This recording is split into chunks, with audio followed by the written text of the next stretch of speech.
오늘은 여호와의 미워하시는 것 네 번째 시간으로 마지막 말씀을 드리겠습니다. 지금까지 살펴본 여호와의 미워하시는 것, 교만한 눈과 거짓된 혀, 무지한 자의 피를 흘리는 손과 악한 계교를 꾀하는 마음, 악으로 빨리 달려가는 발은 참으로 악하며 나쁘다 느끼셨을 것입니다. 상대에게 해를 끼치며 괴롭게 하고 나아가 죽음에까지 몰아가는 악을 행하면서도 자신의 유익을 위해 거침없이 행하는 악인들의 모습이었지요. 그런데 이런 악인의 모습은 성경에서만이 아닌 우리의 삶에서 지금도 많이 볼 수 있습니다. 하지만 하나님께서 이런 말씀을 하시는 것은 누군가의 악을 찾으라 하시는 것이 아니라 바로 우리 마음에 있는 악을 찾아 버리라 하시는 것이죠. 여러분의 삶, 특별히 지나온 시간들, 지나온 시간들, 그때는 현장에 있었을 때는 내가 내 안에 악을 잘 못 느꼈을 수 있는데요. 시간을 되짚어 또 진리로 여유롭게 살펴보면 그때 이게 나빴구나, 이게 악이었구나, 내 유익을 구하는 거였구나 라고 알 수가 있어요. 근데 그 또한도 내 시간을 이렇게 되돌아볼 때 자기 유익으로, 자기 편의 의로움으로 보면 깨달아지지 않고요. 기도하는 심정으로 또 말씀을 기준하고 믿음의 선진들을 기준해서 내 모습을 비춰보면 전에는 악인 줄 몰랐던 것들이 이제는 깨달아지죠. 그러니 들려지는 말씀을 통해서 여러분들의 지나온 시간들도 되짚어 보시고 또 현재의 마음도 잘 살펴보시기를 바랍니다. 혹 나는 힘과 권세로 남을 힘들게 하거나 부족한 상대를 무시하고 업신 여기고 있진 않았는지, 유익에 따라 쉽게 거짓말을 하며 나의 거짓말로 다른 사람을 어렵게 하지는 않았는지, 판단 정죄하며 수군거리고 비방한다면 이는 상대를 심히 괴롭게 하는 것이요, 더 나아가 거짓된 것을 전하는 입술이라면 이는 무죄한 자의 피를 흘리는 손이 될 수 있지요. 또 무엇을 듣거나 결정할 때 진리로 기준하고 있는가, 순간 감정이나 유익에 따라 결정하고 있는가라는 것도 돌아보시며 악한 괴교가 될 수 있다는 것을 살피시기 바랍니다. 또 이 정도는 큰 악이 아니라 생각하며 행하고 있는 악이 쌓이고 쌓여 쉽게 악을 선택하면서도 마음에 또 양심의 가책을 느끼지 못하는 빨리 악으로 달려가는 발이 되어 있지 않은지 되돌아 보시기 바랍니다. 말씀으로 자신을 더 깊이 해부하여 보시기 바랍니다. 말씀을 붙잡고 불같이 기도하면 성령님께서 도와주셔서 무심코 지나쳤던 악이라도 떠올려 주시고 그 악함을 느낄 수 있게 은혜를 주십니다. 여러분, 악을 행하면서도 악하다라고 못 느껴요. 악한 사람은. 여러분, 혈기내고 짜증내는 사람한테 차분한 목소리로 아니 근데 뭐 그렇게 혈기를 내세요 라고 해보세요. 그러면 뜨끔했어도요, 나 혈기 안 했다고 이렇게 말한다고요.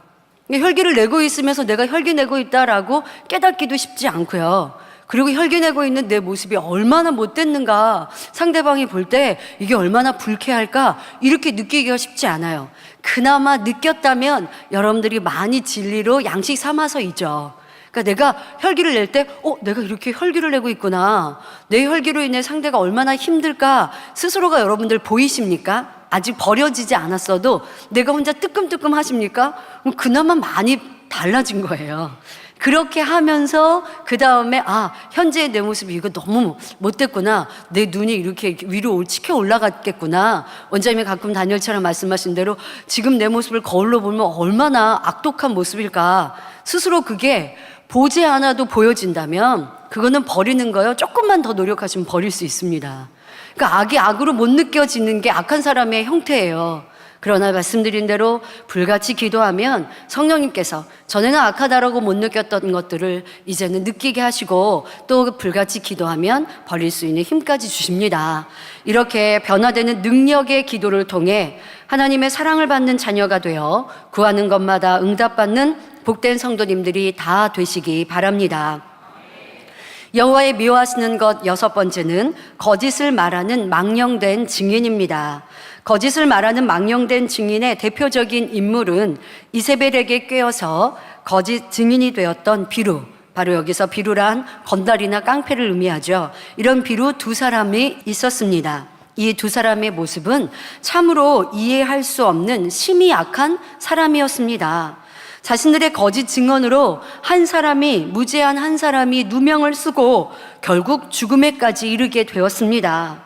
이런 결과에 대해 시킨 사람은 물론 심히 악하지만 거짓 증인들도 물질 때문이든 권세나 힘에 의해서 그리했든 참으로 있을 수 없는 큰 죄악의 모습이었습니다. 이런 일은 자신의 영혼을 파는 것과 같다라고 말씀하십니다. 여러분, 보통 우리가 그렇게 얘기하죠. 이렇게 자기의 영혼을 귀신에게 팔든 악한 영에게 팔았다라고 말하는데요. 지금 이러한 모습들이 바로 그리하다는 것입니다. 내가 돈 때문이든 아니면 권세나 힘에 눌려서 그런 거짓 말을 해서 상대방을 죽임으로 몰아갔다 한다 할지라도 누가 시켜서 그랬어요 라고 책임을 전가할 수 없는 거짓 증인된 나 또한도 이런 큰 악을 책임져야 한다라고 성경은 말씀하고 계십니다. 이런 사람들에 대해 잠언 19장 5절에 거짓 증인은 벌을 면치 못할 것이요 거짓말을 내는 자도 피치 못하리라 말씀하십니다. 출애굽기 23장 1절에는 너는 허망한 풍설을 전파하지 말며 악인과 연합하여 무함하는 증인이 되지 말라 말씀하십니다. 여기서 무함이란 없는 일을 꾸며 남을 함정에 몰아넣는 것을 말합니다. 여러분, 이것은 너무나 큰 악인 것을 지금 여호와의 미워하시는 것 말씀을 통해 계속 설명하고 계십니다. 거짓말은 내 삶 속에서 그냥 내 유익에 따라서도 결코 안 되지만 누군가에게 해를 끼치게 되고 누군가를 죽음으로 몰아가는 이 거짓은 너무나 심히 악하고 죄에서도 큰 죄요 하나님께 큰 벌을 받는다는 것을 알아야 하겠습니다. 자, 그러니 우리는 어떤 유익이 온다 해도, 내가 거짓말로 인해 거짓 증인이 되어짐으로 내게 어떤 유익이 온다 해도, 또 반대로 어떤 불이익이 내게 주어진다고 해도 결코 거짓 증인이 되어서는 안 되겠습니다. 자, 그런데 거짓을 말하는 망령된 증인이라라고 지금 여호와의 미워하시는 6번째 항목을 말씀하고 계시죠. 그러니까 그의 첫 번째는 바로 거짓말로 거짓 증인된 것을 말씀하고 계시고요. 지금 말씀드리는 이 망령된 증인에는 꼭 거짓말로 상대에게 해를 끼쳐서만이 거짓 증인, 망령된 증인이 아닙니다. 아버지가 말씀하시는 거짓은 세상에서는 있지 않은 것을 말을 지어내어지는 것을 거짓말이라고 하지만 하나님에 속한 거짓은 진실에 위배된 것, 선이 아닌 그 모든 것이 거짓이 됩니다. 그래서 꼭 허망된 증인이라고 하는 것은 거짓말을 내어서 상대에게 해를 끼치는 것에만 해당되는 것이 아니라 내가 하는 말로 인해서 상대에게 해가 되는 것, 또 내가 한 말이 꼭 해야 하는 말이 아닌, 하지 않는 것이 덕스럽고, 또 말하지 않아야 상대에게 유익이 되는데 그것을 내가 분별하지 못해서가 아니라 해가 되는 것을 알면서도 굳이 말하여서 상대를 힘들게 했던 말, 이런 말도 허망된 증인에 속한다라고 허망한 증인을 폭넓게 이후에 지금 설명하고 계십니다. 그래서 첫 번째는 이세벨에 꿰어서 거짓 증인이 되었던 것을 말씀을 드렸고, 지금은 이제 사무엘상 22장의 다윗의 사건을 통해서 바로 옳고 바른 말을 하는 증인과 반대로 악하고 망령된 말, 악한 말을 통해서 상대를 해롭게 하고 죽임으로 몰아갔던 망령된 증인에 대해서 비교하여 설명하고 계십니다. 그래서 여러분들 망령된 증인, 악한 증인이라고 하면 거짓말로 남에게 누명을 쓰이는 이런 경우만 해당되는 것이 아니라 선하지 않은 말, 또 내가 이때 말을 하는 것이 상대에게 해가 된다는 것을 알면서도 굳이 하는 악한 말, 또 그 이후에도 이런 행동들이 바로 망령된 증인에 속한다라는 것을 잘 이해하시면 되겠습니다. 자, 먼저 사무엘상 22장의 사건을 통해서 선한 증인과 또 망령된 악한 증인에 대해 살펴보겠습니다. 사무엘상 22장의 사건은 그 앞서서 다윗이 자기를 죽이려고 하는 사울 왕을 피해 도망하면서 먹을 것을 구하고 무기를 얻기 위해 성읍인 노베에 잠시 들렸던 일이 그 앞서 사건에 나옵니다. 자, 그때 제사장 아히멜렉은 다윗이 사울을 피해 도망하고 있는 상황을 몰랐고, 그 상황에서 지금 다윗이 요청하는 대로 떡과 이 무기를 주었습니다. 자, 이렇게 다윗을 도왔던 것은 이미 다윗의 행적에 대해 너무 잘 알고 있기 때문입니다. 다윗은 나라적으로 너무 유명한 장수이죠. 골리앗도 쳐 죽였고, 그리고 지금 왕을 앞서서 전쟁에 나갈 때마다 승승장구했고, 백성과 왕과 나라를 위해 헌신하고 있는 그런 선한 신하인 것을 사람들도, 백성들도 알았고, 지금 이 제사장 아히멜렉도 잘 알고 있었기에 지금 다윗이 와서 요청하는 것을 그대로 들어주었습니다. 자, 그런데 특별히 또 지금 이 노베는 골리앗을 쳐 죽였던 골리앗의 칼이 보관되어 있는 곳이기도 합니다. 그러니까 골리앗을 쳐 죽였던 것은 바로 다윗이 물맷돌로 인해 하나님의 능력으로 물맷돌로 쓰러뜨리지 않았습니까? 쓰러뜨리고 나서 그 골리앗이 차고 있는 칼을 다윗이 빼어서 골리앗의 목을 베었단 말이죠. 자, 이 골리앗의 거대한 칼이 보관되어 있는 것이 성읍 노비였는데, 사실 이 골리앗의 칼은 전리품이기 때문에 나라에서 보관을 할 수도 있지만, 이런 골리앗을 물리치고 승리로 이끈 장본인이었던 다윗에게 선사할 수 있는 선물이기도 합니다. 그런데 사울 왕은 그 칼을 다윗에게 주지 않았었고, 이 성읍 노베에 보관을 해놓고 있었습니다. 근데 이때 이 다윗이 그것을 요청을 하죠. 그래서 무기를 요청할 때 지금 골리앗의 칼이 있다라고 제사장이 말하고 그것을 달라고 하니 제사장이 볼 때에도 그것을 주는 것이 나쁘지 않거든요. 분명히 다윗이 골리앗을 물리쳤고 지금 이것이 필요하다라고 하니까 그것을 내어주었습니다. 자, 이 일이 앞서서 있었고 22장에서는 이 사건에 대해서 후에 사울 왕이 알게 되었습니다. 그러니까 다윗이 사울 왕을 피해 도망하다가 성읍 노베 들렸고 그 제사장이 도왔던 이 사건에 대해서 사울 왕이 알게 되니 노합니다. 화를 내면서 아니 이런 일이 있었는데 왜 나에게는 보고하지 않았냐, 아무도 고발하는 사람이 내게 없었느냐라고 책망을 합니다. 하지만 사람들이 사울 왕에게 다윗의 이런 행적을 말하지 않은 것은 이유가 있었죠. 다윗의 선한 행동들, 앞서도 말씀드린 대로 다윗은 나라에 유익을 주었고 나라에 공을 세운 장수였고 어떤 악을 행하는 것을 보지 못하였기에, 듣지 못하였기에 지금 다윗의 이렇게 노베 땅에 들렸고 이렇게 도움을 받았다라는 것을 굳이 사울 왕에게 전하지 않았고, 또 사울 왕에게 그것을 전하면 사울 왕이 다윗에게 해를 가할 것을 사람들이 생각하였기 때문에 더더욱 이것을 고발하지 않았던 것이죠. 그런데 이것을 고발하지 않았다고 사울 왕이 대노합니다. 자, 이때 많은 백성들, 많은 사람들은 선하였기에 이것을 말하지 않았지만 사람들 중에는 꼭 악한 사람이 끼어 있기 마련입니다. 이때에도 악한 사람이 있었습니다. 바로 다윗이 노베에 들렸고 노베 제사장에게 도움을 받았을 때 에돔 사람 도액이라는 사람이 함께 있었고 그가 노베에서 있었던 그런 일들을 사울에게 고해 바쳤습니다. 자, 그런데 왜 여기서 있었던 일을, 도액이라고 하는 사람은 있었던 일을 사울 왕에게 말했고 사울 왕이 그것을 듣고자 하니까 사울 왕에게 말했는데 왜 이 사람을 악하다라고 말할까요? 있는 사실을 얘기했는데, 자, 사실을 얘기했었다 할지라도 그 의도가, 그 마음이 악하였기 때문입니다. 바로 도액은 선한 일을 행한 제사장과 다윗을 모함하여 없애기 위해서 고자질을 한 겁니다.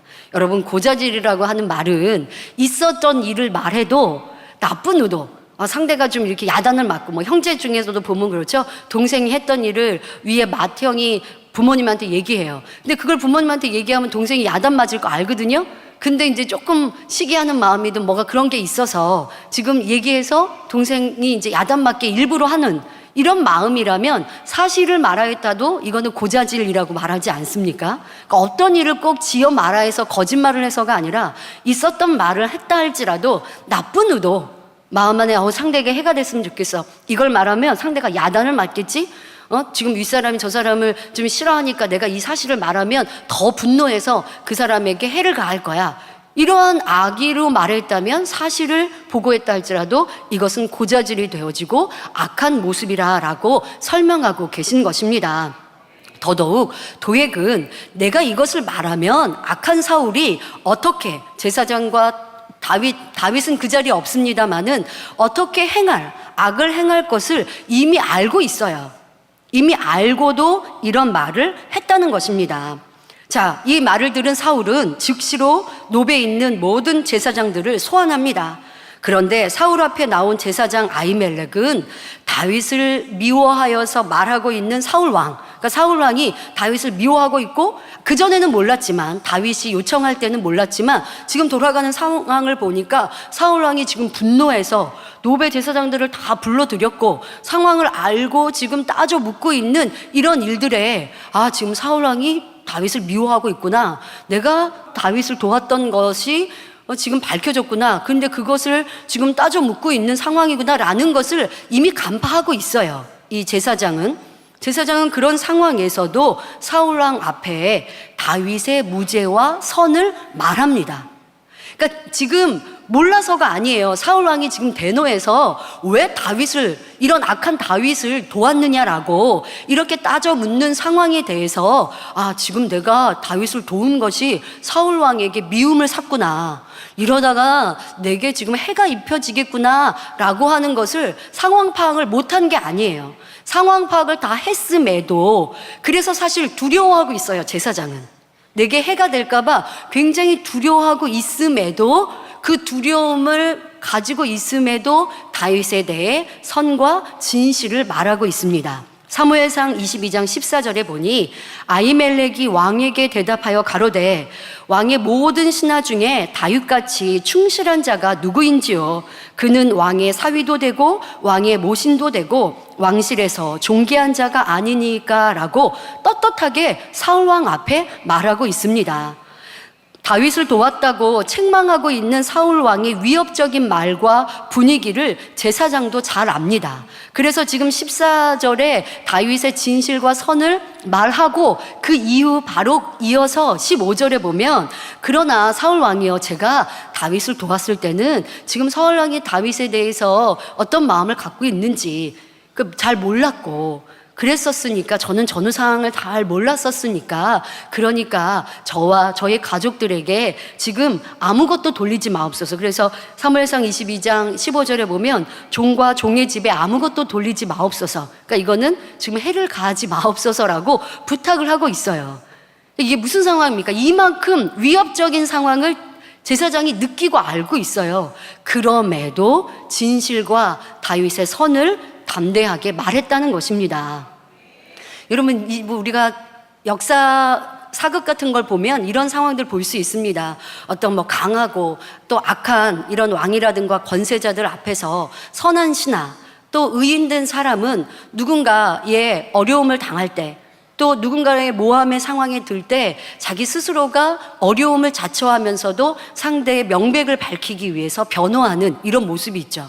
근데 그렇게 하면 내게 불이익이 될 걸 알아요. 어떤 사람은 이렇게 두려워 떨면서도 진실을 말하는 사람들이 있어요. 지금 제사장도 두려운 마음이 한편 마음에 있지만 그 두려운 마음에도 다윗에 대해서 선하고 진실을 말합니다. 보통 악한 사람은 어떻게 합니까? 내가 전에 지금 다윗이 사울왕에게 미움을 산 것을 몰라서 도와줬어요. 근데 지금 와서 보니까 다윗을 지금 미워하구나, 사울왕이. 그래서 내가 도왔던 것이 내게 해로 돌아오겠구나. 그러면 말을 막 바꾸죠. 그래서 제가 그때는 다윗이 나쁜 사람인지 몰랐는데, 근데 이제 보니까 다윗은 아주 못됐고 나쁜 사람입니다. 악한 사람이라면 이렇게 말을 바꿔서 말해요. 그런데 제사장은 그것이 아니라 두려운 마음이 있었어도 끝까지 이 사울 왕 앞에 다윗의 선과 진실을 밝히고 있는 것을 볼 수 있습니다. 자, 이때 다이자님께서 이런 말씀을 해주십니다. 우리의 삶에도 이런 상황들을 적용해 보라고 말씀하십니다. 예를 들어 질서를 따른다고 하나 비진리나 죄악을 알면서도 내게 불이익이 될까 정직히 말하거나 보고하지 않는 것. 때로는 내가 윗사람을 볼 때 하나님의 말씀이나 목자의 말씀에 어긋 행하고 있어요. 근데 그걸 내가 명백히 알고 있어요. 근데 그것을 보고하고 또 설명하고, 그럼 먼저 해야 될 게 뭡니까? 바로 내가 섬기고 있는 그 상사에게 말해야겠죠. 이것은 목자가 말씀하시고 아버지가 말씀하신 것에 어긋난 것 같은데요? 라고 명백히 말해야겠죠. 그런데도 그거 아니라고, 지금 이거는 이렇게 또 당의자의 말씀이 틀린 게 아니라 이렇게 지금 돌려서 하고 있는 거라고 이렇게 변명하고 있습니다. 그런데 그러면 어떻게 해야 돼요? 기도해야죠. 아버지 하나님, 제 상사가 이렇게 지금 목자의 말씀에 어긋나 행하고 있지만 깨우쳐 주세요 하고 중심으로 기도하고 금식해야 합니다. 그런데 시간이 흘러도 그렇게 거짓되거나 잘못된 것이 바뀌지 않아요. 그럼 어떻게 해야 돼요? 교회에 알리면 되잖아요. 그렇게 해서 고치게 해야죠. 그런데 말하지 않아요. 알고 있으면서도. 왜? 내가 말하면 바로 지금 내 윗상사, 나를 엄히 행하든 나에게 불이익을 끼칠 그런 권세는 내 위에 상사에게 있거든요. 그러니까 내 안위를 위해서 지금 악한 것, 잘못된 것을 보고하지 않는 것, 이것도 바로 망령된 증인과 같다라고 말씀하고 계십니다. 성과 진실된 말로 상대의 오해를 풀어줄 수 있는데도 때로는 눈치를 보면서 말하지 않는 것도 거짓된 증인이요 망령된 증인이 될 수 있습니다. 그러니까 이런 경우 있죠. 그냥 내가 중간쯤 있지, 뒤에 있지, 앞장서서 저 사람이, 윗사람이 지금 어떤 사람에 대해서 오해해서 막 화를 내고 있어요. 근데 막 큰 소리로 해요. 상황을 파악하고 이게 아니라 막 큰 소리로 야단을 치고 있어요. 근데 거기에 내가 사실과 진실, 상대가 그게 아니고 윗분이 지금 오해해서 그렇고요 라고 설명해줘서 해결해줘야 되는데, 그렇게 말하면 불똥이 내게 튈 것 같아. 그러니까 그냥 내가 그냥 입 다물고 있지 하고 있으면 이 또한도 악한 증인이라고 말씀하고 계십니다. 상대가 억울한 일을 당하고 불이익을 당하는 것을 알면 힘써 해명해주고 오해를 풀어주어야 하는데 입을 함봉하고 있는 것은 비겁자인 것입니다. 내게 혹 불이익이 닥친다 해도 상대가 억울한 누명을 썼을 때 힘써 도와주어야 하는 것입니다. 바로 이 노베 제사장이 그리했죠. 아히멜렉 제사장은 사울왕의 위협적인 말에 두렵기는 했지만 그래도 다윗의 무죄를 설명하였습니다. 이런 제사장의 바른 말에 그럼 사울왕은 어떠했을까요? 이제라도 그 마음을 좀 누그러뜨려야 하지 않겠습니까? 그런데 그렇지 않았습니다. 그저 자신의 미움과 분노를 주체할 수 없으니 선하고 옳은 말을 하여도 들리지 않고 오해하고 판단하여 제사장이 다윗과 공모하여서 이렇게 악하게 행했다라고 말하고, 또 제사장과 모든 제사장과 또 그에 속한 사람들까지 다 죽이라고 말하고 있습니다. 자, 그러면 이 상황에 도액은 어떻게 해야 할까요? 앞서서 사울왕이 듣고 싶은 사실을 말한 것 같았습니다. 사실을 말했는데 왜 악하다고 말합니까? 생각되십니까? 그러면 이때라도 다시 또 상황을 풀어갈 수 있는 상황은, 지금 그럴 수 있는 사람은 도액입니다.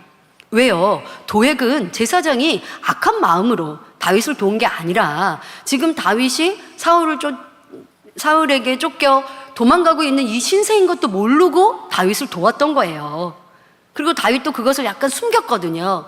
그러니까 이런 상황인 걸 모르고 도왔다라는 걸 지금 이 도액은 알고 있습니다. 그러니까 자신이 설명해 주면 돼요. 자신의 말로 인해서 이 노베 사람들이 모두 죽게 생겼으니 내 말 한마디가 이런 큰 불상사를 일으켰구나 하고 지금이라도 말하면 되잖아요. 사울 왕이시여, 그게 아니라 이 제사장이 말씀하신 대로 제사장이 다윗을 도왔을 때는 다윗의 내 대해서 잘 몰랐었습니다. 다윗도 자신에 대해서 밝히지 않고 도움을 청했고 떡을 달라고 했고 이 무기를 달라고 했던 이런 상황이었습니다. 제사장은요 정말 그런 의도가 없었습니다. 이렇게 말해야 되지 않을까요? 그런데 도액은 이때 자기가 말할 수 있는데도 말하지 않고 물러서 있었습니다.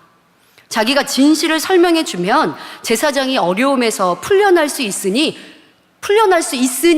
도리어 함구함으로 누명을 씌워서 죽기를 바라고 있는 악한 모습이죠. 내가 그렇게 조금만 설명해 주면 제사장이 자기의 상황을 설명을 했으니까, 그러니까 거기에 맞습니다 하고 그렇게 해주면, 도액이 딱 해주면 좋을 것 같아요. 그러면 이러한 어려움들을 피해갈 수 있을 것 같은데 악한 도액은 그리하지 않고 입을 딱 다물고 있습니다. 그러니 사울왕의 분노로 인해 그 함께했던 노베 제사장들까지 다 죽임을 당하는, 죽이라라고 하는 명령이 떨어지죠. 그러나 사람들은 제사장을 죽일 수 없었습니다. 아무도 죽이려 하지 않죠. 그때 이 도액이 자신의 손으로 제사장 85인을 쳐 죽였고 또 노베 남녀노소와 그 짐승들까지 진멸하는 악의 악까지 행하고 있습니다. 이 얼마나 악한 행위이며 악으로 빨리 달려가는 발과 같은지요. 여러분, 그렇게 내 거짓말이 또 내 마음의 악의가 남을 해롭게 하려고 하는 이런 악한 마음들이 결국 거기에서 그치지 않고 계속하여 악으로 나오고 있는 이런 모습들, 야, 참 도에게 악하다, 그것으로 그치지 마시고 내 입술은, 내 모습은 어떠했는가, 누가 해를 당하고 누가 오해를 사고 있는 걸 알면서도 그냥 내가 뭐 알아서 누군가가 해결해 주겠지 하고 있는 내 모습, 이 또한도 망령된 증인에 속할 수 있다라고 설명하였는데, 그뿐만 아니라 때로는 힘 있는 사람이 저 사람을 어렵게 하고 힘들게 하는데 내가 같이 동조한다면 이 또한도 큰 악의 악이 쌓이고 있는 모습이고, 우리의 삶에 이런 것들을 참 많이 볼 수 있는데 나는 그리하지 않는가 살필 수 있어야 하겠습니다. 시편 52편 2절부터 3절에 다윗은 도에게 대해 말합니다. 내 혀가 심한 악을 꾀하여 날카로운 삭도같이 간사를 행하는도다. 내가 선보다 악을 사랑하며 의를 말함보다 거짓을 사랑하는도다 라고 심히 악한 도액에 대해서 말하고 있습니다. 우리는 이 사건을 통해 도액과 제사장 아히멜렉을 비교해 봄으로써 악한 증인과 또 선한 증인의 차이점을 충분히 이해하고 분별할 수 있어야 하겠습니다. 그리고 내 삶에서 나도 모르는 무의식 중에 내 안위를 지킨다라고 이러한 모습이 있지는 않는지 항상 살피는 선하고 의로운 사람이 되어야 하겠습니다. 또 거짓 증인과 참된 증인은 스데반 집사의 죽음에서도 찾아볼 수 있습니다. 초대교회 스데반 집사는 은혜와 권능에 충만하여 큰 기사와 표적을 행하며 주님을 힘써 전하였지요. 그 중에 주님을 부인하고 핍박하는 유대인들과 변론하는 일이 있었습니다. 사도행전 6장 10절에 스데반이 지혜와 성령으로 말함을 저희가 능히 당치 못하니라고 기록되어 있죠. 이 스데반 집사는 무슨 악의를 가지고 분노하면서 주님을 전하고 자기의 뜻을 주장한 게 아닙니다. 오직 성령의 감동으로 하나님이 위로부터 주시는 지혜로 이렇게 말하는데, 그 많은 다수의 유대인들이 그 말을 감당할 수가 없는 거예요. 그 지혜를 감당할 수가 없는 거예요. 바로 선의 지혜의 능력이고 권세이죠. 자, 그럴 때 악한 이들, 유대인들은 어떠했느냐? 내가 불리한데? 라고 생각이 되니까 도리어 거짓 증인을 세웁니다. 그래서 스데반 집사를 모함하고 스데반 집사에게 해를 가할 수 있는 거짓 증인을 세워서 스데반 집사를 공회로 잡아갑니다. 하지만 이때도 스데반 집사는 당당하고 평온하였습니다.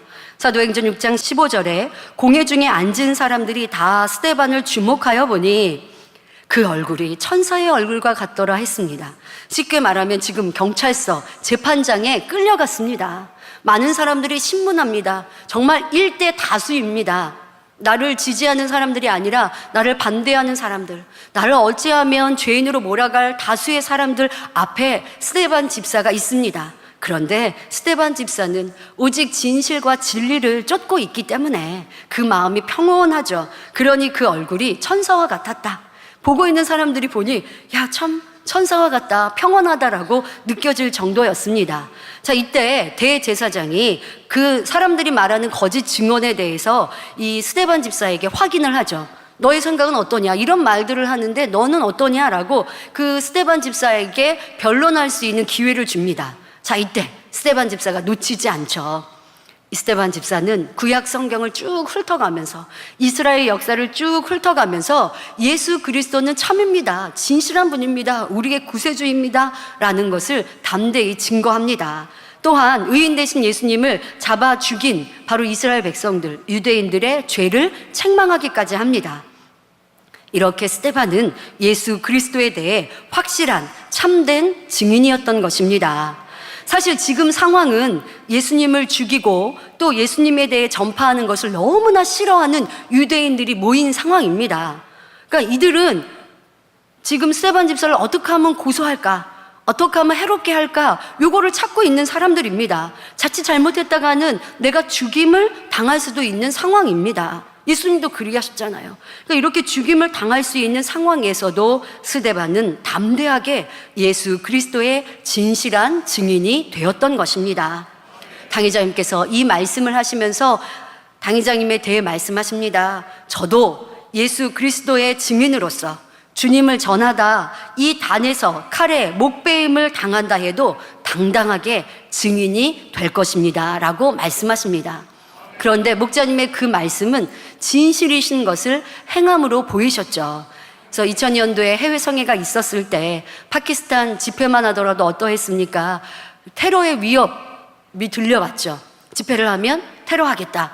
그리고 그 당시에 많은 폭탄 테러도 있었고 많은 생명의 위협을 하는 이런 상황들이었습니다.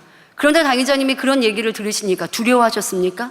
아, 내가 주님을 전하는 걸 좀 줄여야겠다. 아니면 가지 말아야겠다 하셨습니까? 아닙니다. 하나님의 뜻대로 그대로 순종하셔서 어떤 위협이 온다 할지라도 하나님 나를 지키신다는 그 믿음, 그리고 나는 상관없다라고 하는 이 참된 증인의 모습으로 담대히 나아가 주님을 전하셨습니다. 방해도 있었죠. 그 집회를 막으려고 하는 원수마귀 사탄 방해도 있었죠. 하지만 잠깐의 방해 끝에 아버지 하나님은 더 크게 영광을 받으셨고, 더더욱 주님을 증거하시는 목자의 말씀이 참인 것을 놀라운 권능을 통해서 아버지께서 영광을 받으셨습니다. 자, 이러한 모습이 참된 증인입니다. 그리고 아버지 하나님은 이런 참된 증인의 또 보호자가 되어주시고, 참된 증인의 그 말이 참임을 또한 아버지 하나님께서도 권능으로 증거해 주시는 것이고요. 또 목자님의 인도성회는 어떠했습니까? 인도성회를 당회장님 가신다 하니 원수마귀 사탄이 두려워서 권세자들을 통하여서 법을 개정하게 했죠. 그래서 다른 신을, 다른 종교를 전파하는 것을 막는 이런 법을 세웠습니다. 하지만 이때도 당회장님은 두려워하지 않으셨습니다. 공항에 도착하니 이 주최 측에서, 현지에 있는 목사님들이 주최 측에서 이러한 상황을 설명하였죠. 그러니 당회장님께서 그러면 좀 증거하는 말씀을 좀 고쳐볼까? 하나님을 증거하고 주님을 담대히 전하시는 목자의 말씀을 이제 천국 복음으로, 그냥 천국은 좋습니다, 이렇게 바꿀까? 당회장님은 추워도 그런 생각이 없으셨습니다. 항상 하시는 레퍼토리대로 하나님을 증거하셨고 주님을 담대히 전하셨습니다. 그런데 이때도 하나님께서 모든 것들을 보호하시고 또 하나님께서 그 말씀이 참임을 증거하시니 하나님이 직접 증거해 주시는 거예요. 그러니까 그 증거가 권능으로 나타나니 어느 누구도 목자님을 해할 수 없는 거고, 체포할 수 없는 거고, 벌금 물을 수 없는 거고, 도리어 사랑을 받고 인정을 받고 존경을 받고 다시 인도를 떠날 수 있도록, 크게 영광을 돌릴 수 있도록 하시지 않았습니까? 이렇게 목자님은 주님의, 아버지 하나님의 참된 증인이셨고 선한 증인이셨고 의로운 증인이셨고, 그리고 또 지금도 그리하고 계십니다. 그러면서 우리에게 당부하십니다.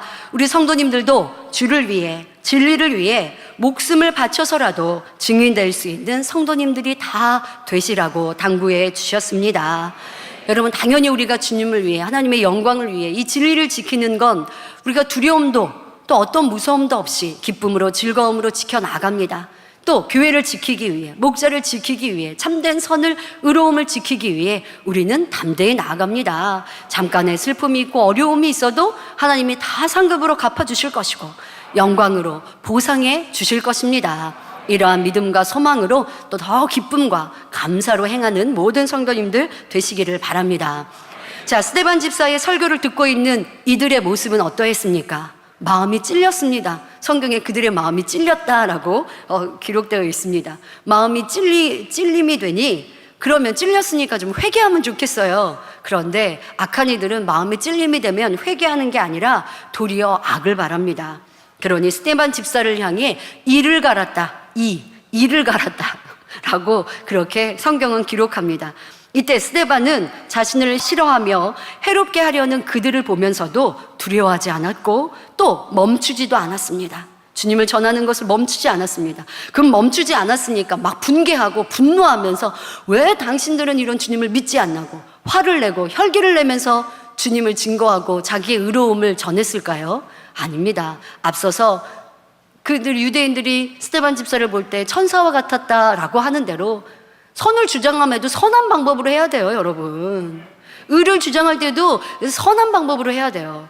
이게 옳아요. 이게 진리예요. 이게 참이에요. 그런데 내가 그걸 전해요. 근데 상대가 듣지 않아요. 그러니까 화를 내고 붕괴하고 분노한다면 이건 여러분들이 아직 성숙하지 않은 거예요. 그러면 성령께서 역사하실 수가 없는 거예요. 이게 참인데, 진리인데, 의로움인데 막 그걸 주장하고 근데 상대가 듣지 않으니까 막 화가 나고 이러면요, 그냥 입을 다무시는 게 지금 방법이에요. 그럼 입을 다물고 어떻게 해요? 아버지 하나님, 제가 옳은 걸 주장하는데 이게 옳은 걸 말하는데 이게 옳은 걸 말하는 하나님의 의가 아니라 자기 의입니다. 제 의입니다. 하나님이 버리라고 했던 자기 의를 제가 발동하고 있습니다. 이러한 혈기, 감정 벗어버리게 하시고, 참을 말하는데 상대가 듣지 않으면 물러서는 거예요. 이 스데반 집사는 하나님의 뜻 가운데 순교함으로 인해 성경에도 보면 그 스데반 집사의 순교 이후 이 복음이 더 널리 전파되어졌죠. 성도들이 이제 흩어지면서 이 복음을 전하게 되는 계기가 되었기 때문에 허락되어진 순교였습니다마는, 우리는 그렇지 않고 때로는 강하게 주장할 때가 있어요. 물러서지 않고 당당하게 해야 할 때가 있고, 때로는 지혜롭게 상대에게 진리를 선을 말하는데 그것이 주장하는 것처럼 보이고 변론이 된다면 물러설 수 있는 지혜 또한도 필요한 것이죠. 그래서 스데반 집사는 하나님의 뜻 가운데 그 뜻을 알아서 지금 이와 같이 순교를 당하는 것을 선택했습니다. 하지만 끝까지 선으로 이룬 것을 볼 수 있죠. 자, 멈추지 않고 주님을 전하는 이런 스데반 집사를 아버지 하나님도 주님도 기뻐하시죠. 그러니 영안을 열어 보게 하시고 하늘문을 열어 주님을 보게 해주셨습니다. 사도행전 7장 56절에 보라, 하늘이 열리고 인자가 하나님 우편에 서신 것을 보노라. 그러니까 성령이 충만하여 하늘을 보면서 지금 영안이 열려 아버지가 보여주시는 것을 그냥 나만 보고 기뻐하는 게 아니라 담대히 또 그것도 외칩니다. 자, 그러자 악에 바친 사람들이 더 이상 참을 수가 없었습니다. 큰 소리를 지르며 귀를 막고 일심으로 스데반에게 달려들어 성 밖에 내치고 돌로 쳐 죽였습니다.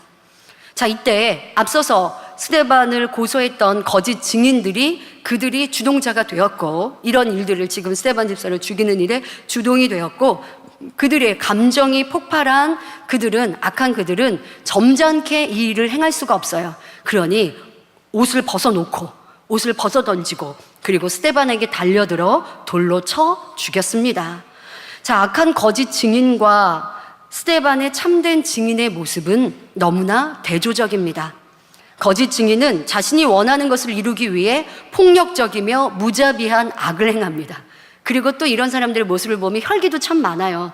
자기를 주장하면서 막 목소리를 높이고 핏대를 세우고 얼굴이 붉어지고 상대가 내 말을 안 들어주면, 근데 그 말을 들어줄 수가 없는 말인데도 막 이렇게 악으로 나와요. 그러면 그 말이 참이라고 주장하라고요? 아니라고요. 지금 스데반 집사는 필요에 따라 그렇게 하셨어요. 그러나 아버지는 이 말씀으로 우리에게 그렇게 주장하라는 게 아니고 지혜롭게 선하게 때로는 물러설 때도 있고 주장할 때도 있고, 이런 지혜 또한도 강의자님께서 설명을 해 주셨는데요. 그러나 어쨌든 이 악한 증인과 선하고 의로운 증인의 육의 모습만 보더라도 참 큰 차이를 여러분들이 알 수 있어야겠습니다. 그래서 거짓 증인은 자신이 원하는 것을 이루기 위해 폭력적이며 무자비한 악을 보입니다. 상대를 무너뜨리기 위해 거짓 증인을 세우거나 거짓말을 하고 술수를 써서 상대를 몰아냅니다. 자신의 잘못을 다른 사람에게 뒤집어 씌우기도 하지요. 하지만 선한 증인 스데반 집사는 어떤 위협이나 죽음의 자리에서도 진실과 선만 말하고 행합니다. 죽음의 자리에서도 돌로 치는 악한 사람들을 원망하거나 저주한 것도 아니었지요. 사도행전 7장 60절에 무릎을 꿇고 크게 불러 가로되 주여 이 죄를 저들에게 돌리지 마옵소서, 이 말을 하고 자니라. 바로 죽음을 당하셨죠.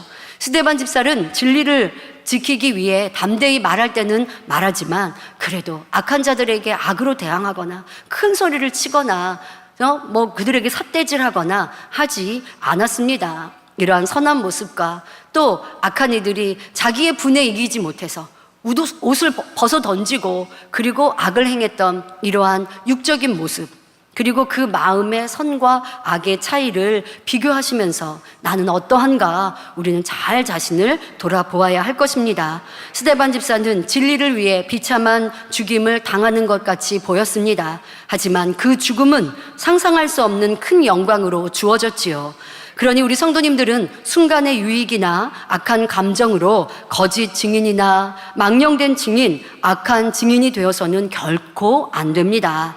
잠언 21장 28절에 거짓 증인은 패망하려니와 하신 말씀대로 거짓 증인은 결국 큰 해를 받으며 하나님의 무서운 심판이 기다리고 있음을 알아야 합니다.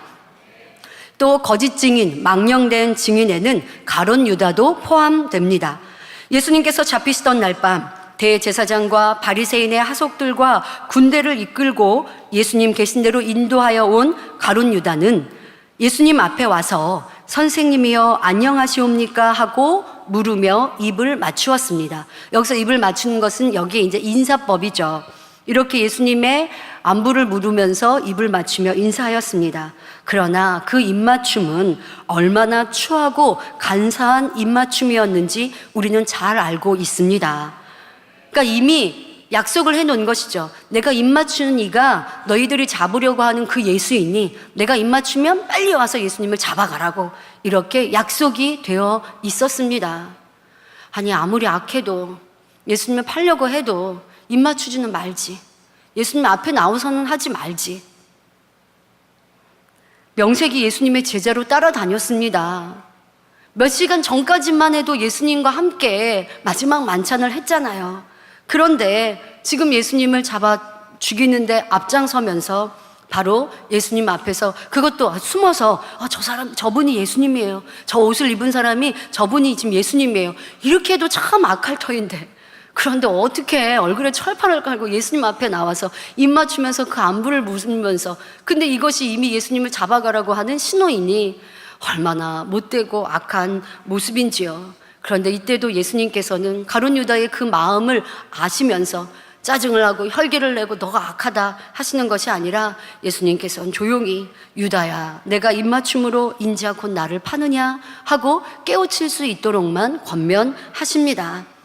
가룟 유다가 그 가룟 유다가 입맞추니까 그걸 뿌리치시고 싫다 하시고 큰 소리를 내신 이런 악한 모습은 조금 더 없으셨지요. 자, 그러나 예수님이 그렇게 선하게 끝까지 가룟 유다를 선대하시고 그에게 깨우쳐 주셔도 가룟 유다는 악하고 망령된 증인이고 그 결과 그 삶의 끝은 얼마나 허망한지 우리는 잘 알고 있습니다.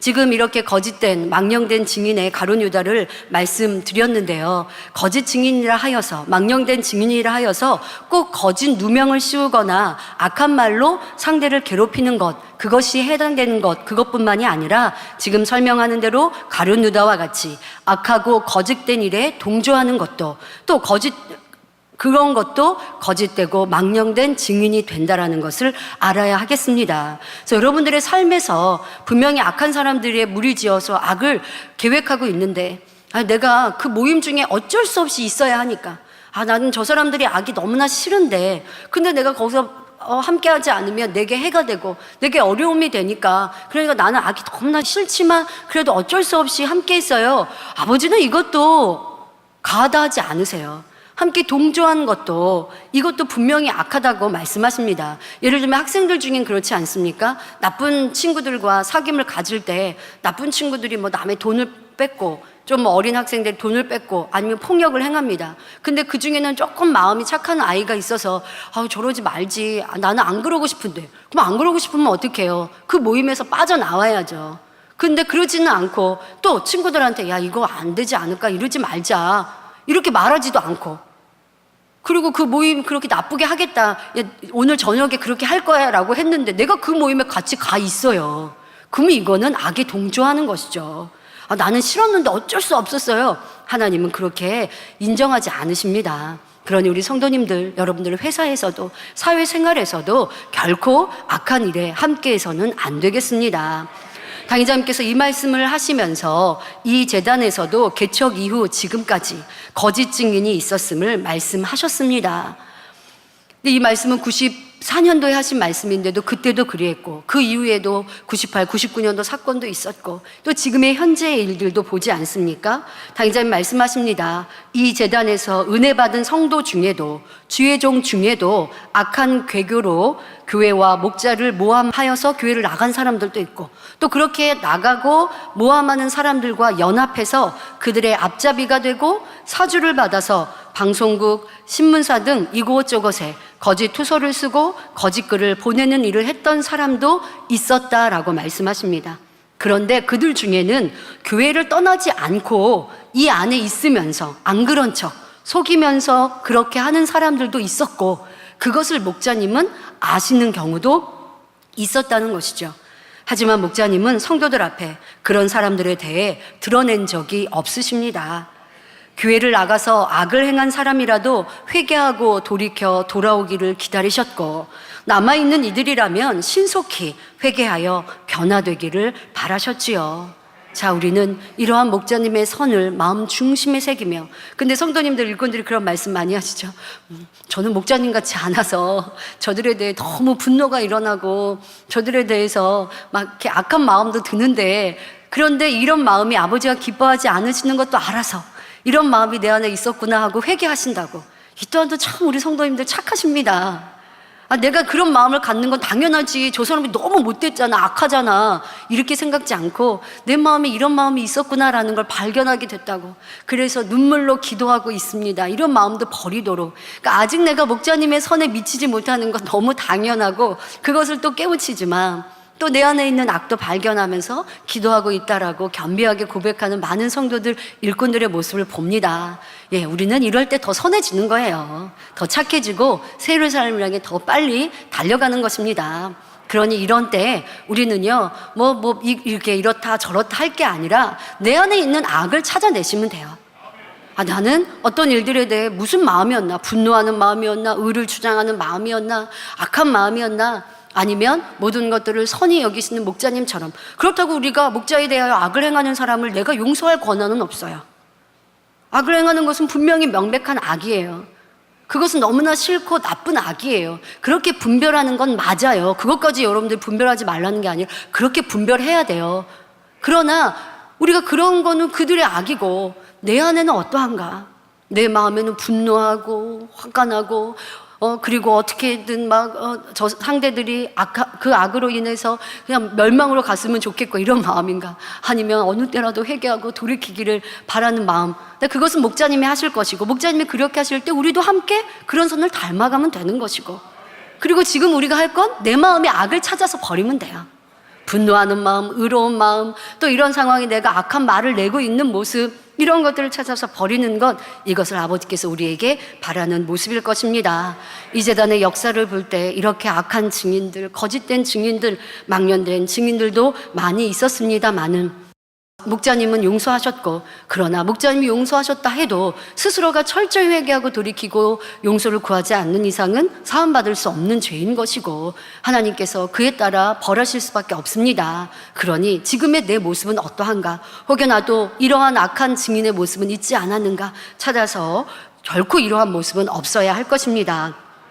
자신의 유익을 위해 배신하고 거짓말하고 악을 행하는 망령된 증인이 되어서는 결코 안 됩니다. 받은 은혜와 사랑, 눈물로 고백하며 감사했던 시간은 온데간데 없이 사라지고 악으로 행하고 있다면 하나님께서 무엇라 하실지 스스로 점검하며 꼭 거짓말을 지어내어서 거짓 증인이 되는 것이 아니라 내가 하는 말이, 내가 행동하는 행동이 내가 악과 함께 동조하고 있고 내가 은혜를 받았던 일을 죽이려고 하는 그런 악에 함께하고 있다면 이 또한도 악한 증인이요 망령된 증인이 된다는 것을 알아서 하나님이 싫어하고 미워하시는 이런 악은 우리가 모양도 없어야 할 것입니다. 여호와의 미워하시는 것 7번째는 형제 사이를 이간하는 자입니다. 이간이란 그 사이를 헐뜯어 서로 멀어지게 하는 것입니다. 이 사람과 저 사람 사이를 멀어지게, 때로는 말로도 행동으로도 뭐 이렇게 하는 것을 이간한다라고 하죠. 먼저 형제들 사이에 시기 질투로 인해 이간하여 무서운 결과를 초래한 야곱의 아들들에 대해 살펴보겠습니다. 야곱의 아들은 12명이었죠. 그중 요셉은 11번째 아들로 아버지 야곱에게 큰 사랑을 받아 형들보다 좋은 옷을 입고 특별한 대우를 받았습니다. 이에 동생을 시기했던 형들은 요셉을 없애기 위해 악한 계략을 꾸밉니다. 처음에는 죽여서 구덩이에 던져버리려 했으나 맏형 르우벤의 반대로 죽임을 당하는 것만큼은 면할 수 있었습니다. 그런데 이 말씀을 들으며 그래도 형제 사이인데 어떻게 이런 악을 행할 수 있는가라고 생각이 되십니까? 하지만 이러한 악들이 오늘날도 참으로 많이 있는 것을 우리는 뉴스를 통해, 사회를 통해 보고 알 수 있습니다. 같은 핏줄을 나눈 형제인데도 돈, 또 유산, 이러한 자기 유익 앞에는 남남이 되어지고 원수 사이보다 더 나쁘게 되어지는 이러한 일들을 볼 수 있지 않습니까? 근데 더더욱 요셉은 지금 형들과는 배다른, 지금 엄마가 다르단 말이에요. 위에 형들과 요셉과는. 그러다 보니 이러한 상황이 벌어진 것을 이해하시면 되겠습니다. 결국 요셉은 악한 형들에 의해 지나가는 애굽 상인에게 종으로 팔려가고 말았지요. 형들은 요셉의 옷에다 염소 피를 묻혀서 아버지 야곱에게 가져다 보이고는 요셉이 짐승에게 잡혀 먹었다고 거짓말을 합니다. 이 소식을 들은 야곱은 가장 사랑하던 아들이 죽었기에 오래도록 요셉을 위해 애통하였습니다. 보통 이런 경우 부모님이 건강에 굉장히 해가 되는, 건강을 해치는 이런 일들이 되지 않습니까? 이렇게 형제 간에 이간한 결과로 엄청난 불행을 초래했던 것을 볼 수 있지요. 이처럼 시기, 질투, 미움으로 인한 사람 사이에 이간하는 것이 얼마나 큰 고통의 결과를 발생하는지, 악인지 깨달아서 우리 안에 이간하는 이유는 뭡니까? 마음에 시기하고 질투하고 미워하게 까닭에, 내가 더 인정받고 높아지고자 하는 마음 까닭에, 자, 이러한 마음에서부터 악을 벗어버리고 또 우리의 입술과 행동에 이런 이간하는 모습은 있지 않은지 살펴서 벗어버리시길 바랍니다. 상대가 더 사랑받고 인정받으니 시기하고 질투하여 말을 지어내고 상대를 험담하며 다른 사람에게 오해를 받게 하고 그 사이를 이간하는 일, 얼마나 악인가 깨달으시길 바랍니다. 왕조 시대에는 왕과 신하를 이간하는 경우도 많았습니다. 왕이 뭐 사랑하고 특별히 이렇게 그 말을 잘 듣는 이런 왕과 신하의 사이를 다른 신하들이 이간하죠. 그래서 그 신하가 왕에 대해서 험담했다, 아니면 왕의 권세를 찬탈하려고 한다, 없는 말들을 지어서, 그래서 악하게, 그래서 누명을 씌우고 또 뭐 지방으로 좌천하기도 하고 죽임을 당하게 하기도 하고. 그런데 또 왕은 그런 얘기를 들어요. 그러니까 이게 듣는 귀도 항상 주의할 수 있어야 합니다. 또 역사를 보면 왕의 여인들끼리 서로 시기 질투해서 왕과 사랑받는 그런 뭐 후궁이나 또 왕비와의 사이를 그렇게 이간하는 일들도 참으로 많았지요. 또 친구 사이를 이간하는 일, 윗사람과 부하 직원 사이를 이간하는 일도 있고, 내가 싫어하는 상대를 험담하고 소문내어 사람 사이에 갈라놓는, 뭐 회사나 이런 사회에서도 그런 경우 보죠. 저 사람을 내가 싫어해요. 그러니까 말을 지어내서 다른 사람들이 그 사람하고 같이 친하게 지내지 않게 하는, 이러한 이간하는 일도 세상에서 참으로 많은 것을 봅니다. 또 어떤 경우는 이간하는 말 때문에 서로 싸움이 일어나는 이러한 일들도 있고요. 이런 대부분의 이간질은 하나님의 말씀이 엄히 경계하고 계시는 비방하고 수군수군하는 것에서 나옵니다. 그러니까 이간하는 행동도 있지만 대부분의 이간질은 이러한 말로, 비방하고 수군수군하는 이런 말로 인하여서 이간질되는 경우가 많이 있습니다. 마태복음 7장 1절부터 2절에 비판을 받지 아니하려거든 비판하지 말라. 너희의 비판하는 그 비판으로 너희가 비판을 받을 것이요 너희의 헤아리는 그 헤아림으로 너희가 헤아림을 받을 것이니라. 누가 나를 비판하고 판단하고 말을 지어내고 험담하고 그리고 내가 말하고 행동하는 것을 헤아리는데 내가 마음하고 상관없이 나쁘게 나를 만들어서 헤아려요. 여러분 즐겁고 평안하시겠죠? 행복하시겠죠? 아닙니다. 누가 나를 비판하고 헤아리고 수근수근거리는 걸 알게 된다면 참으로 힘들어집니다. 괴로워집니다. 고통스럽습니다. 자, 우리는 그렇게 그런 일을 만나고 싶지 않아요. 그런데 왜 내가 상대에게 그러고 있냐는 거예요. 그래서 성경은 그 답을 주세요. 그렇게 어려움을 당하고 싶지 않으면 내가 그러지 말라고. 남을 판단하고 비판하고 수군거리고 헤아리지 말라고 이렇게 우리에게 가르쳐주고 계십니다. 헤아린다는 거, 상대의 말과 행동이 어떤 의미를 가진지 몰라요. 그 의도를 알지 못해요. 근데 내가 미리 짐작하고 판단해서 그래서 나쁘게 말을 하는 거, 이런 헤아림, 내가 그런 헤아림의 대상이 됐다고 하면 얼마나 괴롭겠습니까? 잠언 17장 9절에도 허물을 덮어주는 자는 사랑을 구하는 자요, 그것을 거듭 말하는 자는 친한 벗을 이간하는 자니라 말씀하십니다. 자, 여러분들 친한 사이가 있는데 상대가, 친한 친구가 내 허물을 알아요. 지난날에 내가 잘못한 걸 알아요. 근데 그걸 자꾸만 얘기해요. 야, 너 전에 이렇게 했잖아. 너 전에 이렇게 자꾸 얘기해요. 좋은 소리도 여러 번 들으면 좀 귀찮을 때 있는데 내 허물을 자꾸 얘기한다고 해보세요. 그러면 그 친한 사이가 이제 멀어지는 거예요. 이런 사람은 참 안 좋죠. 근데 더더욱 허물을 덮어주는 게 아니라 허물을 자꾸 말하는 거, 이건 친한 벗, 그러니까 이게 서로 친한 사이에도 그렇지만 친한 사이에 있는 사람을 제3자가 또 이렇게 허물을 들춰내고 말하면서 이래서 이렇게 이간하는 이런 경우도 보지 않습니까? 또 보면 사람들 사이에 사람들이 그렇죠. 친한 사람끼리 얘기해요. 내가 이 비밀을 아는데 너한테만 얘기할게. 그러니까 이게 자기 비밀일 수도 있고 남의 비밀일 수도 있어요. 당신한테만 얘기할 테니까 다른 데 얘기하지 마. 이렇게 얘기해요. 그러면 들은 사람은 알았어, 나 얘기 안 할게. 그리고 딴 데 가서 얘기해요. 그러고 나서 그 얘기가 또 들려지면 또 이 사람들끼리 싸워요. 내가 분명 그거 비밀이라고 얘기하지 말라고 그랬잖아. 그거 왜 얘기해서 날 이렇게 어렵게 만드냐고. 말하는 사람도 그 말을 전하는 사람도 다 나쁜 사람들이죠. 이렇게 이런 일이 벌어지지 않아도 하나님은 다 보고 알고 계십니다. 남의 허물을 왜 말을 해요? 잠언 20장 19절에 두루 다니며 한담하는 자는, 여기서 한담이라는 건 심심풀이로 이야기를 나누는 거, 그러니까 말장이죠. 잠언서에 보면 말장이라고 나오죠. 말하기 좋아. 여기저기 다니면서 말하기 좋아해요. 말하는 게 진리의 말씀, 하나님의 말씀, 간증, 이게 아니라 그냥 쓸데없는 말을 많이 하는 사람은요, 여기에서 어디서 들은 얘기인 건지도 몰라요. 그러면서 전하고 이런 사람, 두루 다니며 한담하는 자는 남의 비밀을 누설하나니 입술을 벌린 자를 사귀지 말지니라 말씀하십니다. 여러분, 이런 말장이하고는 친하지 않는 게 상책이에요. 왜? 그런 사람하고 친하면요, 내 허물을 또 어디 가서 또 얘기하거든요. 안 그럴 것 같죠? 꼭 그래요. 나하고 친해서 내 허물은 다 이렇게 감싸줄 것 같아요? 결국 내 허물까지도 말하게 돼요. 그러니까 이렇게 말 많은 말쟁이들과는 친하지 않는 게 상책입니다. 그러면 내 주변에서 보니까 누가 참 말쟁이던데 나 저 사람하고 이제 친하지 말아야지. 성경은 이렇게 말씀하시니까 사귀지 말라고 하셨으니까 그러면 그 사람 멀리 하겠습니까? 대놓고? 아니죠. 깨우침을 주시면 되잖아요. 그 사람하고 나하고 친한 사람인데 그 사람이 말하는 말이 선이 아니고 진리가 아니에요. 누구를 험담하는 말을 해요. 그리고 쓸데없는 말을 자꾸만 나한테 전해요. 그러면 이제 여러분들이 말하면 되잖아요.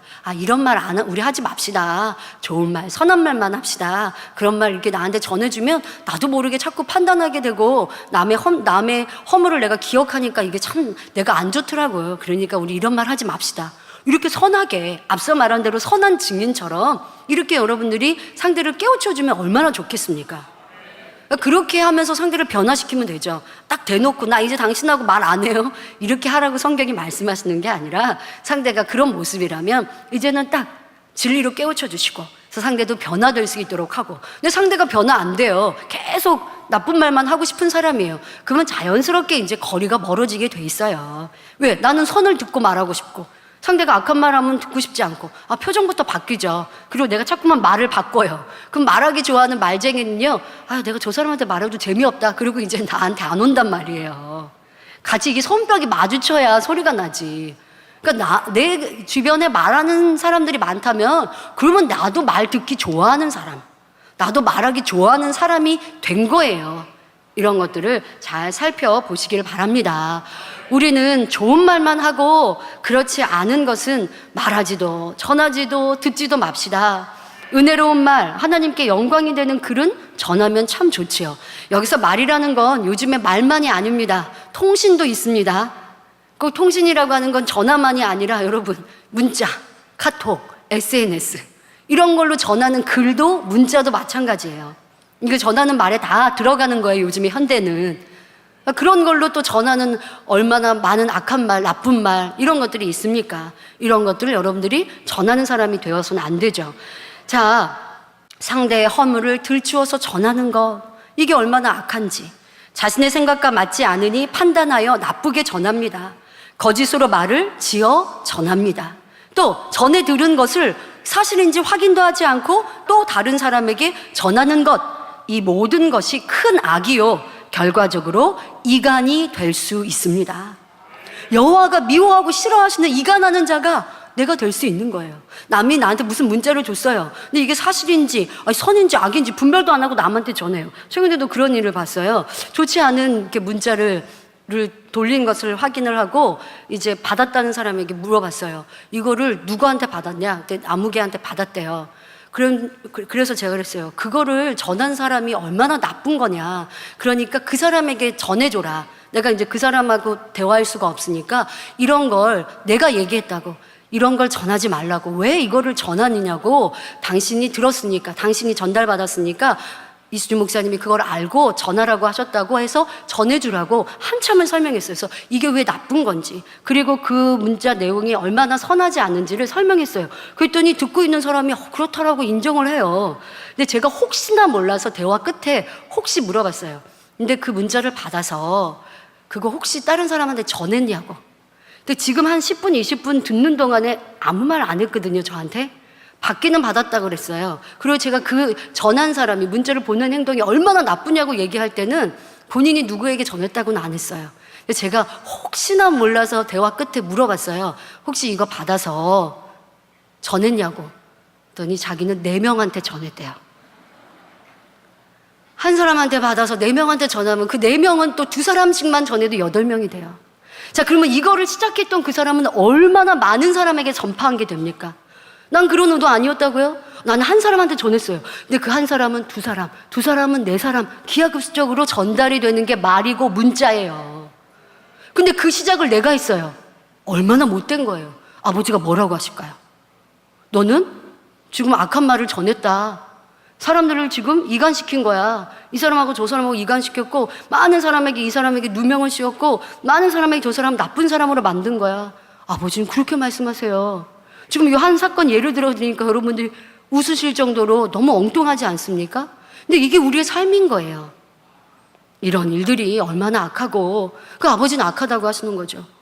그러니까 그런 거에 당사자가 됐다고 해보세요. 예를 들면 이수진 목사님이 이렇게 했대. 누가 그걸 한 사람한테 전했는데 한 사람이 2사람, 4사람 이렇게 전해줘서 나는 행하지도 않은 악으로 누명을 썼어요. 그러면 이걸 어떻게 할 건데요? 내가 다 아니라고 또 일일이 말할 수 있는데요?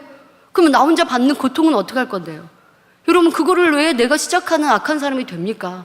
하나님은요, 사람은 일일이 확인할 수 없을 수 있어요. 이거 누가 말을 지어냈지? 누가 전했지? 이게 전체에서 8사람, 4사람, 1사람 이렇게 추적해 올 수는 없어요. 그리고 교회에서 무슨 그렇게 수사합니까? 그렇게 하지는 않아요. 또 그렇게 해서도 안 되고. 그러나 하나님은 다 아시죠. 누가 그거를 시작했는지, 누가 왜 그 말을 지어냈는지 그 의도를 다 아세요. 그리고 여호와의 미워하시는 자, 싫어하시는 자가 내가 될 수 있다는 것을 알아야 하겠습니다. 내가 전한 말로 상대가 힘들어지고 고통을 받으며 어떤 경우 시험에 들게도 하고 심하면 교회를 떠나게 할 수도 있음을 알아야 합니다. 예를 들어 친한 사람들끼리 모여서 대화를 하다가 여기 모임에 있지 않는 김 집사에 대해서 얘기를 했습니다. 그런데 김 집사는 여기 없었어요. 그러니까 자기에 대해 얘기했는지 모르거든요. 근데 그 중에 보면 꼭 함께 했던 사람 중에서 그걸 전하는 사람이 있어요. 내가 대화하다가 보니까 이게 김 집사에 대해 험담하는 것 같으면 그 자리에서 얘기하지. 왜 이 모임 중에 나가가지고 집사님 이렇게 누구가 집사님에 대해서 이렇게 말하던데, 이렇게 꼭 전하는 사람, 이런 사람이 이간하는 사람이라고요. 내가 사실을, 진실을 알려주는 게 아니라 저 사람이 모를 거야. 이 사람들이 지금 험담했는데 그거 모를 거야. 그러니까 내가 알려줘야 돼. 선한 것 같으세요? 의로운 것 같으세요? 아니라고요. 이게 바로 이간하는 사람이라고요. 그러면 그 듣는 김 집사는 얼마나 기분 나쁘겠습니까? 그러니까 함께 있었던 그 사람들에 대해서 괜히 미운 마음 갖게 하는, 이런 내가 미움을 집어넣는 사람이 되어서는 안 되죠. 또 교회 안에서도 일꾼들 사이에 의견이나 생각이 다를 수 있습니다. 그런데 나의 생각과 다른 사람을 틀린 사람, 잘못된 사람으로 몰아 이상하게 말한다면 이는 명백한 험담이요 이간하는 것이 됩니다. 여러분, 서로 생각이 다를 수 있잖아요. 나랑 생각이 다르면 저 사람 잘못된 사람이에요? 틀린 사람이에요? 악한 사람이에요? 그거는 여러분들이 너무 자기 의에 강한 사람 아니겠습니까? 내가 어떤 경우는 그래요. 나쁜 의도가 아니라 잘잘못을 따지기 위해서, 나는 이렇게 생각하는데 저 사람이 저렇게 말하니까 잘잘못을 따지기 위해서 다른 사람한테 말한 건데요 라고 자기는 나쁜 의도가 없었다고 해요. 하지만 내가 말한 것으로 인해 상대방이 나쁜 사람이 된다면 그 말은 선한 말이 아니잖아요. 그러니까 항상 말을 낼 때 선한 말인가, 덕스러운 말인가 항상 돌아보시길 바랍니다. 모든 상황을 우리는요, 상대에 대해서, 상대가 행동하고 말한 것, 그것에 대해 잘잘못을 따질 때도요, 내가 따질 수가 없어요. 그 마음이 어떠했는지, 그 생각이 어떠했는지 다 파악하고 알 수가 없거든요. 그렇기 때문에 우리는 누가 잘했다, 잘못했다 할 수 없는 것이죠. 이런 판단은 절대 없어야 합니다.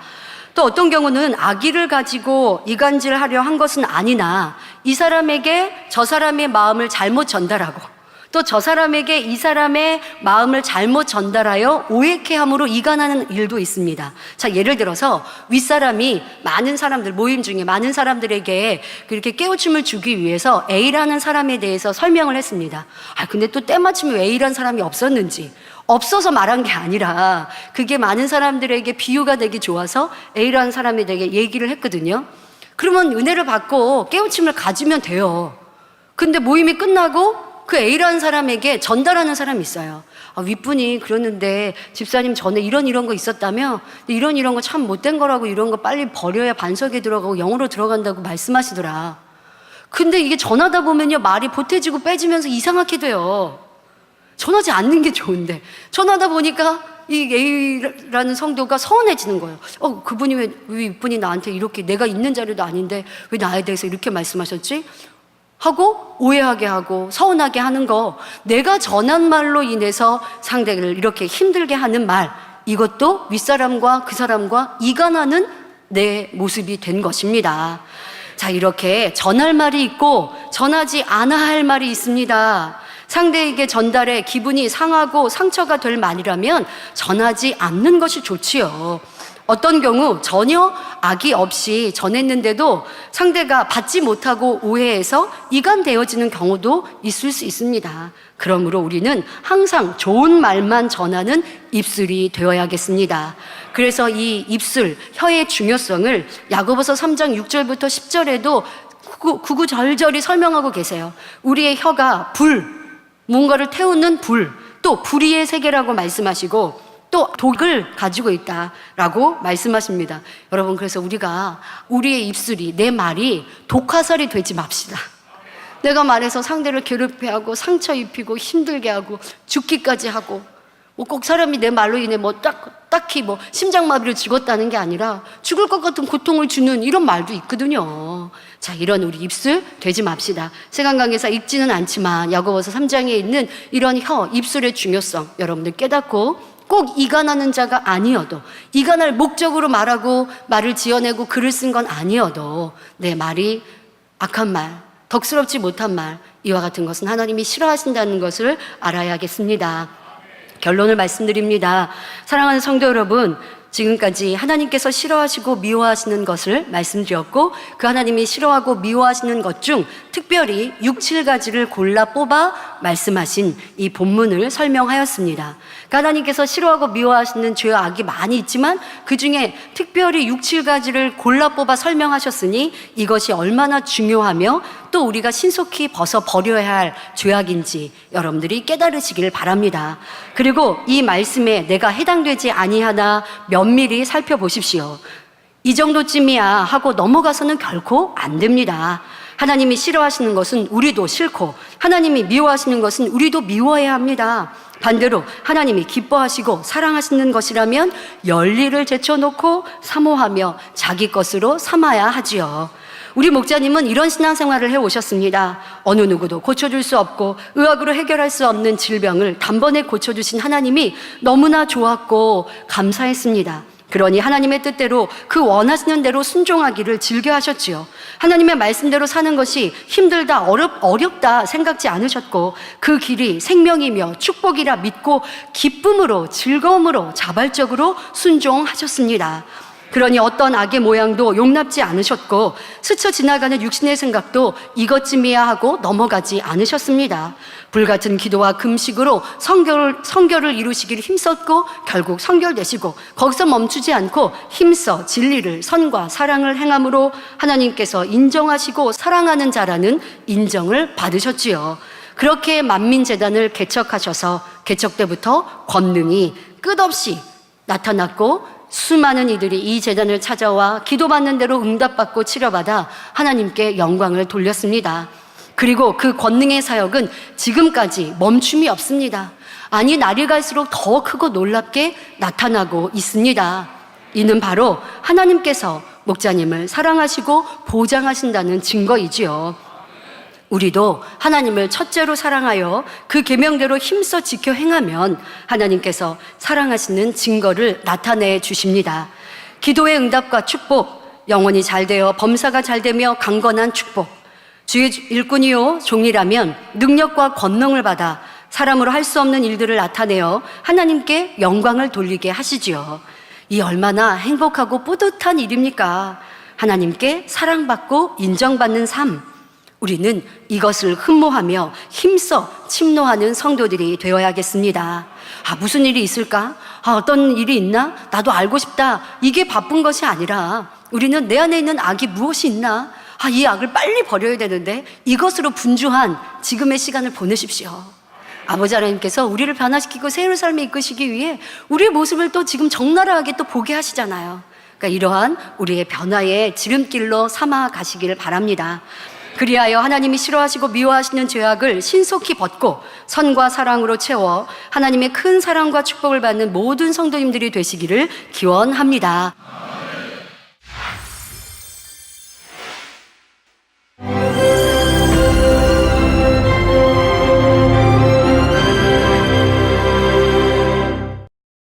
할렐루야. 전능하신 사랑의 아버지 하나님, 이 시간 기도받는 모든 성도님들 위해 안수하여 주옵소서. GCN 방송 시청자들이 인터넷과 화상을 통해 기도받는 지교회와 지성전, 그리고 전 세계 하나님의 자녀들 위에도 시공간을 초월하여 역사하여 주시기를 원합니다. 믿어지는 믿음을 주시고 부정적인 생각과 의심의 세력을 물리쳐 주옵시며 모든 시험 환난도 물리쳐 주옵소서. 머리부터 발끝까지 오장육부 뼈 마디마디 온몸의 신경 조직 세포 등 아픈 곳마다 성령의 불로 태우시고 근본의 빛으로 역사하여 주옵소서. 예수 그리스도의 이름으로 명하노니 원수마귀 사단 모든 질병 균 연약함아 물러가라. 빛이 임하라. 모든 불치 난치병도 성령의 불로 태워 깨끗게 하여 주옵소서. 말라리아를 비롯한 모든 풍토병도 물리쳐 주옵소서. 감기, 기침, 열, 몸살, 독감 등 각종 유행성 질병도 다 물러가라. 어떠한 유행성 질병 균도 틈타지 않게 지켜 주옵소서. 위암, 폐암, 간암, 유방암, 자궁암, 대장암, 피부암 등 각종 암과 에이즈, 백혈병, 뇌졸중, 고혈압, 저혈압, 심장병, 폐병, 위장병, 당뇨, 부인병, 피부병, 갑상선 질환과 모든 염증도 깨끗게 하여 주옵소서. 소아마비, 중풍, 관절염, 디스크도 온전케 하여 주옵소서. 요통, 두통, 신경통을 비롯한 모든 통증은 사라질지어다. 간질, 자폐증, 우울증, 조울증, 노이로제 등 모든 정신질환도 물러가라. 모든 마비된 것도 풀어지고 일어나 걷고 뛸지어다. 눈도 잘 보이게 하옵시고 귀도 잘 들리게 하여 주옵소서. 소경은 눈을 뜨고 기머거리는 들으며 벙어리는 말할지어다. 각종 사고 후유증도 깨끗게 하시고 부러진 뼈도 붙여 주옵소서. 화상 입은 것도 온전케 하옵시고 화기암 물러가라. 열도 물러가라. 아버지 흉터 나지 않게 역사해 주시기 원합니다. 마약을 비롯하여 각종 약물과 독극물 중독도 깨끗함을 입을지어다. 죽은 신경과 세포가 살아나며 죽은 자도 살아나게 하여 주옵소서. 잉태의 축복도 주시기를 원합니다. 잉태의 축복을 받으라. 예수 그리스도의 이름으로 명하노니 원수마귀 사단아, 하늘 공중 곳에 잡은 악의 영들아 물러가라. 그의 사자들도 물러갈지니라. 이 땅의 악한 영, 더러운 영, 거짓되고 간사한 영, 의간질하고 미혹하는 모든 어둠들은 물러가라. 모든 흉악의 결박을 풀고 어둠아 물러가라. 빛이여 임하라. 아버지 하나님, 부르짖어 기도할 수 있는 능력을 주시고 죄를 버리고 성결될 수 있는 능력을 주옵소서. 영원히 잘됨같이 범사에 잘되게 하시고 가정의 복음화도 이루어 주시기를 원합니다. 한 주간도 모든 사고와 재앙으로부터 지켜주시고 불통이 없는 형통한 삶을 살 수 있도록 축복해 주옵소서. 성령의 불담으로 천군 천사와 주님의 불꽃 같은 눈동자로 모든 하나님의 자녀들과 가정, 일도, 사업들을 지켜주시기를 원합니다. 학생들에게 지혜와 명철을 더하시고 공부할 수 있는 뜨거운 마음과 열정도 더하여 주옵소서. 마음과 생각을 세상에 빼앗기지 않도록 지키시고 하나님을 뜨겁게 사랑하는 학생들로 축복하여 주옵소서. 하나님의 자녀들이 먹으나 마시나 입으나 무엇을 하든지 하나님 앞에 영광 돌리는 삶이 되게 축복하여 주시기를 원합니다. 나는 하나님을 만났노라, 체험했노라, 응답 받았노라, 축복 받았노라 간증하는 입술이 되게 역사하여 주옵소서. 아버지 하나님 감사합니다. 홀로 영광 받으옵소서. 우리 주 예수 그리스도의 이름으로 기도하옵나이다. 아멘.